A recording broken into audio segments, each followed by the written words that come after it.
Learners, last video में हमने law of supply और उसके पहले हमने लॉ ऑफ डिमांड के बारे में जाना था। आज की इस वीडियो में हम दोनों के ग्राफ को आपस में कोरिलेट करके पढ़ेंगे। So let's start the video.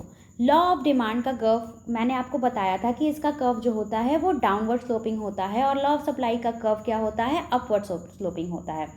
Law of demand में प्राइस और क्वांटिटी डिमांडेड के बीच में इन्वर्स रिलेशनशिप होता है। मींस अगर प्राइस बढ़ेगा तो क्वांटिटी डिमांडेड घटेगी और अगर प्राइस घटेगा तो क्वांटिटी डिमांडेड बढ़ेगी। लेकिन इसका ऑपोजिट होता है लॉ ऑफ सप्लाई में। यहाँ पर डायरेक्ट रिलेशनशिप होता है। मींस अगर प्राइस इंक्रीज हुआ तो क्वांटिटी सप्लाइड इंक्रीज होगी और अगर प्राइस डिक्रीज हुआ तो क्वांटिटी सप्लाइड भी डिक्रीज होगी। डिमांड कर्व जो बनता है वो कंज्यूमर के पॉइंट ऑफ व्यू से बनता है और जो सप्लाई कर्व बनता है वो सप्लायर के पॉइंट ऑफ व्यू से बनता है। सो आई होप दोनों के कर्व में आपको कोई कन्फ्यूज़न नहीं होगा। Now see some real life examples. जब पिज़्ज़ा के प्राइसेस इंक्रीज हो जाते हैं तो क्या होता है, हम पिज़्ज़ा कम खाने लगते हैं।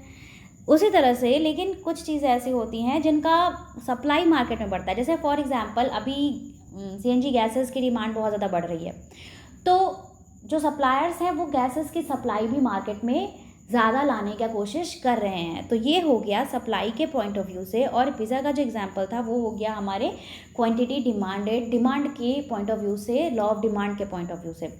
आपके माइंड में जो भी example, one from the law of demand and one from the law of supply, जो भी आपके माइंड में जो भी एग्जांपल आ रहा है आप उसको कमेंट सेक्शन में मेंशन करें।